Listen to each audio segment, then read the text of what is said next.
How's it going, everybody? I'm Dave Glavin, an aspiring NBA salary cap strategist, and today I'll be discussing the Memphis Grizzlies salary cap sheet, as well as highlighting some potential trade candidates for this upcoming season, including one that might surprise some people.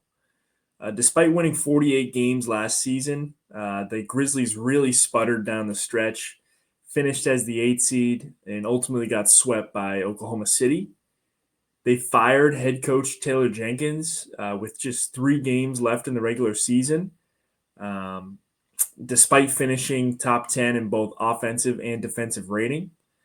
This offseason, they decided to pivot from their core by moving Desmond Bane to Orlando for a haul that consisted of Kentavious Caldwell Pope, Cole Anthony, the number 16 overall pick, 3 additional first round picks, 2026 least favorable of Orlando and the least favorable of Phoenix and Washington, 2028 Orlando unprotected first, and 2030 unprotected from Orlando as well as a lightly protected first round pick swap in 2029. I believe top two protected from Orlando on that swap.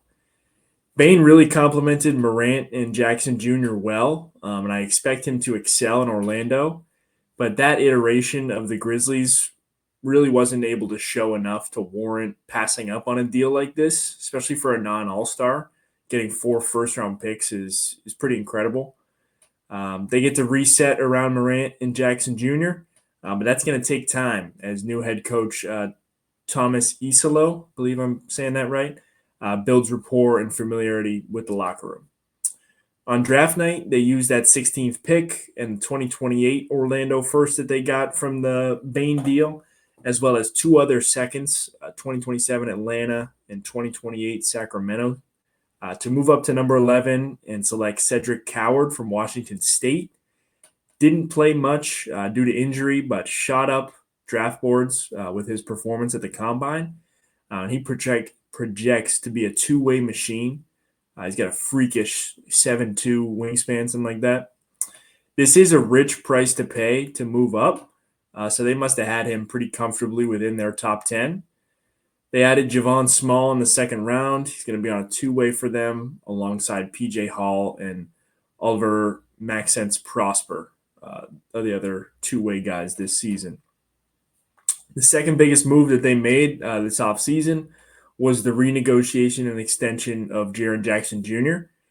He came to the offseason with a base salary of a little over $23 million, which made it impossible to extend off of, just given that he warrants far more than that.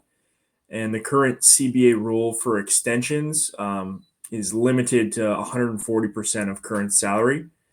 They were able to add about $11.5 million in new money for this season, in part due to agreeing with a buyout with Cole Anthony, who they got in that Bane deal. They were able to waive and stretch the remaining amount on his deal over 3 seasons. So he was able to give back some the amount that he got to sign the minimum with Milwaukee in that buyout.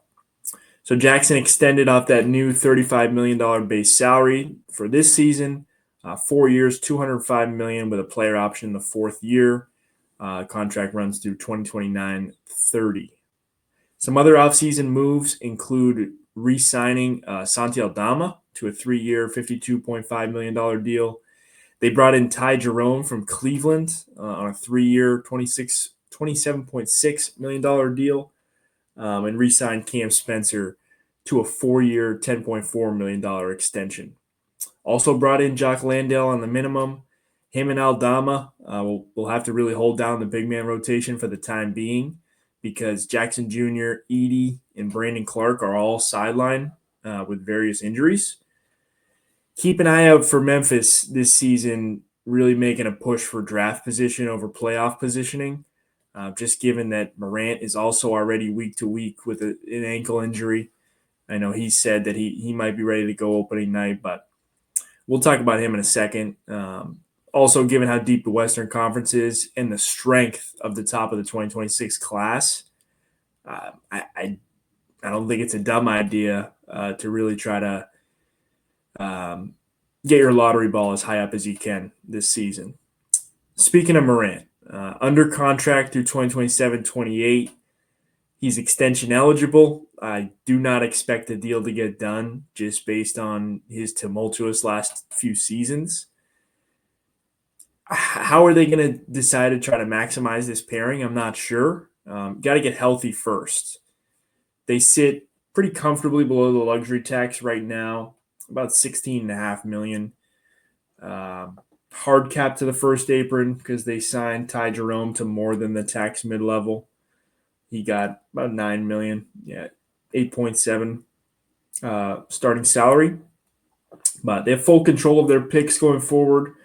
They've got a few of those extras from the Bain trade. I think a separate conversation surrounding Morant, which I think Zach Kleiman and the rest of their front office just has to be having, is whether he's capable of being their franchise player. His athleticism is a gift and a curse. He's never played 70 games in a season, and he's missed over 100 regular season games the last 2 years due to various injuries as well as the 25-game suspension. He plays above the rim, but he's an undersized guard, not known for his defense. He turns the ball over too much, and he's a career 31% three-point shooter, but he's shooting him more than he ever has for some reason. When you think of a franchise player, at least one who's a part of a winning franchise, they set the example by being a leader, and he hasn't shown an ounce of that. So I'm completely out on him, and I think there's still time to get significant value if he can get healthy and put together a consistent stretch of 25, 30 games. In terms of other potential trade candidates, we'll see if they're able to restore some of KCP's trade value. He really didn't perform to his average annual value, which is right around 21.6 million in Orlando. But the 5 previous years, he shot the ball at almost 40% or higher from 3. So we'll see if he's able to rebound there. I think he's definitely a useful player, 2-time champion. So wouldn't be surprised to see him move to the deadline.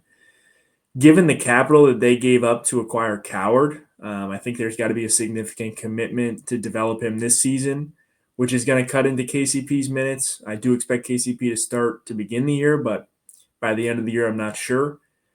On another note, what does the Jerome acquisition mean for a guy like Scottie Pippen Jr.?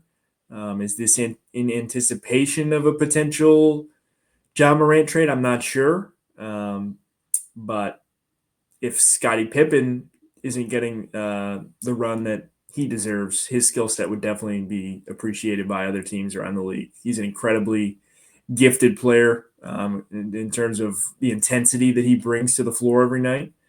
And can do things on both ends.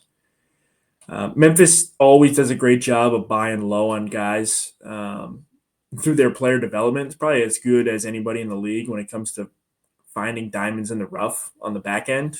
2 ways, 10-day contracts. So I'm interested to see if they're able to continue that trend this season. Other than that, not too much to talk about when it comes to Memphis. I think Ja Morant is really the X factor in terms of their ceiling. And I'm just completely out on buying into him as a franchise player. So I think if they're able to move him for a haul similar to what Bain went for, you do it in a heartbeat. But I would think that he would go for a little bit less just based on his past and his fit in a modern NBA offense. He plays a very high-risk play style. He's going to sell seats just given how electric it is, but I'm completely out. So thank you to anybody who tuned in. I'm going to be back with a video tomorrow on San Antonio. So look out for that. Thank you.